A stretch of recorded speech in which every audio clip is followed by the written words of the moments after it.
Good morning, good afternoon, good evening. This is Bob Mendelsohn, and this is the Bob's Your Uncle podcast.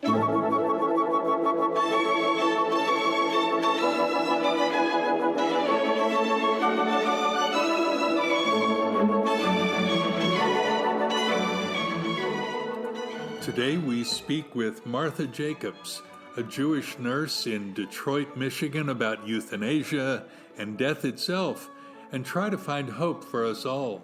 Stay tuned.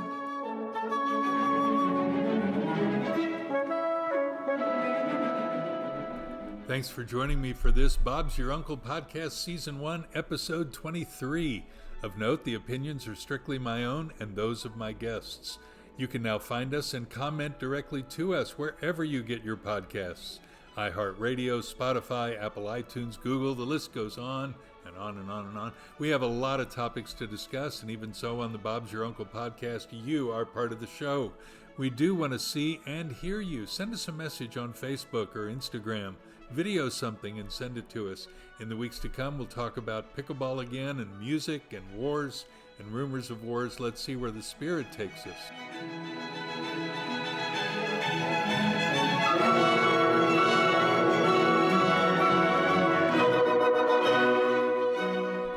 Whether you're at home, online, on the road with me in your headset, at the gym, or out for your evening constitutional, wherever you get podcasts, that's where we will be. Thanks for being with us these 18 minutes. Amanda McGinnis is both my travel agent and the sponsor of this podcast, and it will help all three of us if you book your next trip with her, including hotel and flights and all things tourist. How should you reach her? Use the URL shortener bit.ly and you'll get to her phone and email. So type into your browser bit.ly/Amanda365 and you'll find her photo and her information at travelpartners.com.au. Contact her directly for tours and flights in the US, Europe, Australia, Japan, all over the globe. For cruises and deals, I've used her for years. She'll give you very good advice. Now, back to the podcast.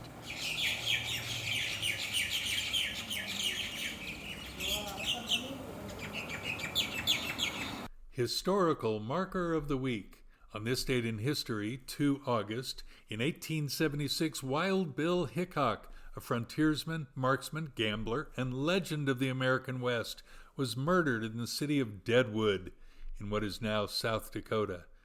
And in 1492, hoping to find a westward route to India, Christopher Columbus set sail on his first transatlantic voyage, departing from Palos, España, in Spain, with 3 small ships, the Niña, the Pinta, and the Santa Maria. Many wonder if Columbus was Jewish. Why? In March of 1492, the Spanish kings Ferdinand and Isabella had issued the Edict of Expulsion, called the Alhambra Decree, ordering all practicing Jews to leave Spain by the 31st of July, and that's the historical marker of the week.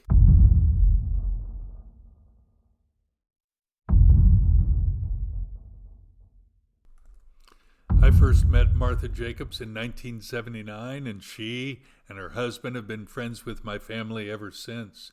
We got to work together until about 1987 when she and Lauren, her husband, moved from New York City to Detroit, Michigan, where they've lived with kids and grandkids ever since. Martha's a trained registered nurse and has spent a lifetime caring for people in all sorts of circumstances of life and death. Let's spend 11 minutes with her. Martha, thanks for joining me. With so many other options for professions, what got you interested in nursing as a career? It is started off in, I think, a supernatural way, because there's no other way to explain this. When I was 8 or 9 years old, I was watching a movie about a missionary at the church that my parents had brought me to in a children's class.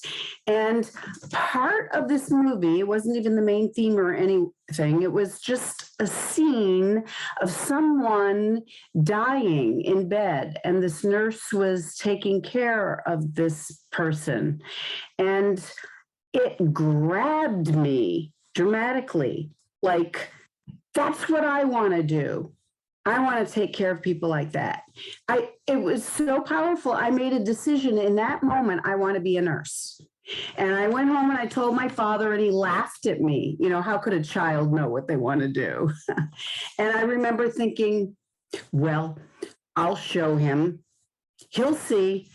And then when I went to middle school and high school, I loved biology. It inspired me. It was really like, okay, this really is what I want to spend my time with. And then when I went to nursing school, I actually felt like, as I was learning more about anatomy and physiology in depth, it strengthened my faith. I just couldn't imagine how people could study these things and not see there's a designer and a creator. But that's the background for my choosing nursing. Pretty great. Nurses are often seen as not as important as doctors, whether in hospitals, even in doctors' offices. How did that make you feel?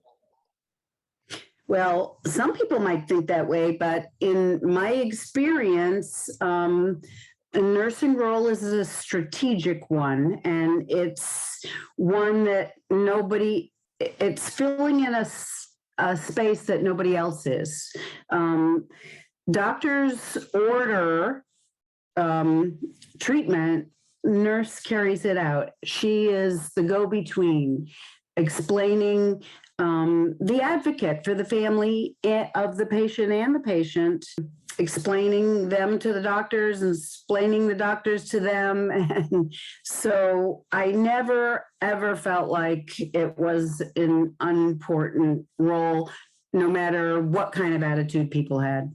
It really, the value was reinforced by experience, because families and patients turn to the nurse. You know, that's who they were appreciating and turning to. Availability, if nothing else. Yeah. There is much controversy about end-of-life matters in hospitals and in parliaments around the world. Is euthanasia a subject you've thought about a lot, and do you have an opinion on it? Yes, I do. I mean, we see, the issue on the ballots about assisted suicide and how can you not, whether you're in a hospital or not. And the fact is that I really know from reading God's word that life is sacred and holy. Only God can give it and take it away. So euthanasia, which is killing, is really usurping God's role. It's the circumstances that make people look to euthanasia. If it's the patient, usually is because of suffering. And that is something that we need to have compassion for and help with, comfort, alleviating suffering as much as possible. With modern medicine, there's so much more available. But the time of death is really God's authority. It needs to be left with him. He's the author of life. He's the author of death. And, Job, he says right in the beginning, the Lord gives and the Lord takes away. Blessed be the name of the Lord. And Solomon says there's a time to be born and a time to die. God has his purposes, and I respect that. What about people on life support? I just wanted to say that I feel like trying to, keep a life going beyond the point that the body is able to support life is like the other end of the spectrum of euthanasia, because life support is a great thing. It's meant to help the body that's failing temporarily through a crisis until it can kick in and take over again. But when it's past that point, it can't do it anymore. And it's time to let go. And there are people who hang on and actually feel guilty, like removing life support is the same as killing them, but it isn't. It isn't. The body supporting life is between God and that body. And when a person's time comes, it comes. Thanks, Martha. I was going to ask you what influences your opinions about life and death matters, but I think you've just told me that somehow this divine creator, this deity that some call God, and the Bible, you seem to quote that with regularity. Do you have another favorite author or healthcare professional who's spoken to your heart about things? There are people who I have worked with, highly respected, but as far as, speaking to my heart, there's nobody on these matters who's spoken more to my heart than King Solomon in the book of Ecclesiastes and King David in the book of Psalms, who've really spoken so powerfully. In Psalm 139:16, that's one of my favorite. You saw me, he's talking to God, you saw me before I was born. Every day of my life was recorded in your book. Every moment was laid out before a single day had passed. That's just one example of many that are given in the scriptures about the sacredness of life and how the Creator himself involves himself in the number of our days, the time on earth, when it begins and when it ends.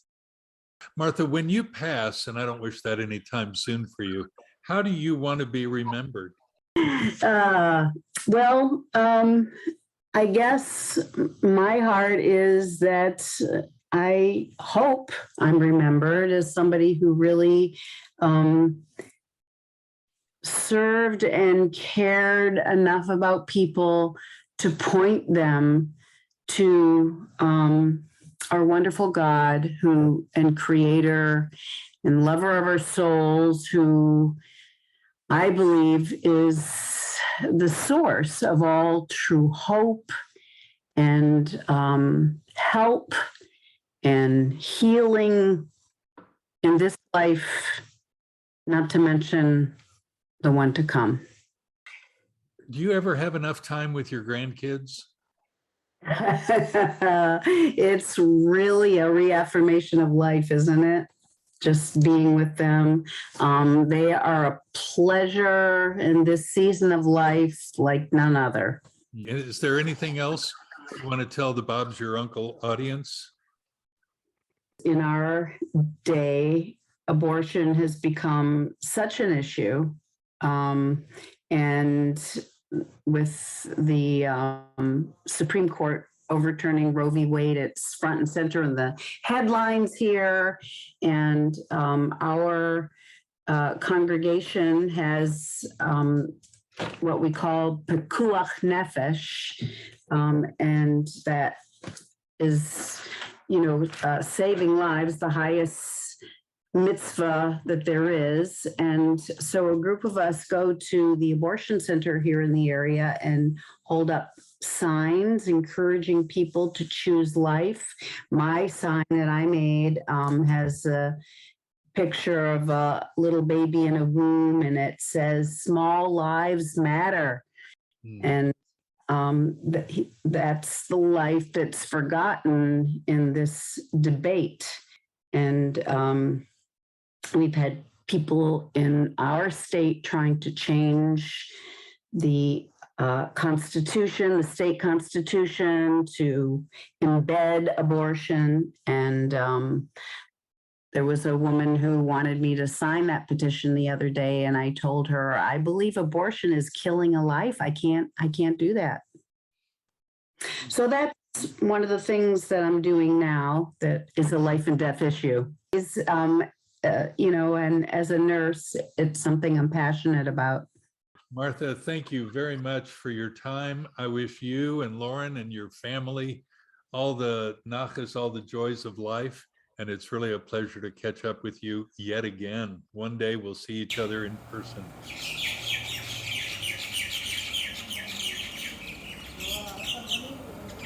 Every week we read from the #1 bestseller of all time, the best nonfiction book ever, the Bible. Today, a comment from Tanakh, from Moses, about life and death matters. He said in Deuteronomy chapter 30, I call heaven and earth to witness against you today that I have set before you life and death, the blessing and the curse. So choose life in order that you may live, you and your descendants. What do you think about all this? Write me on bobmendo@aol.com or comment or even video to me on Instagram or Twitter at bobsyourUnclePC. I'd love to know what you think about all this. For instance, this week, Raymond in the USA wrote about the podcast last week about homosexuality and the Manly Seven. He said, very objective perspective and real-life hope. Thanks, Ray, for listening and commenting. Hey, don't forget to post a review on iTunes or Spotify, wherever you're listening, and share our podcast with your mates, your friends, everyone. Thanks for helping us get known out there. Also, please follow or subscribe to the podcast and hit like as well.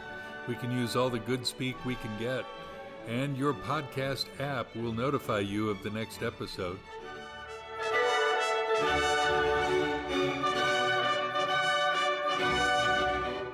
Don't forget to book all your travel needs with Amanda McGinnis at travelpartners.com.au.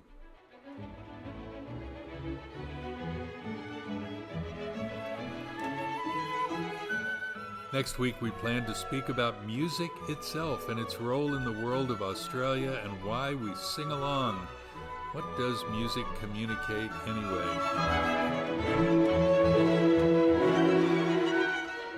Until then, from me, Bob Mendelsohn, when things seem bleak or uncertain, look up to God.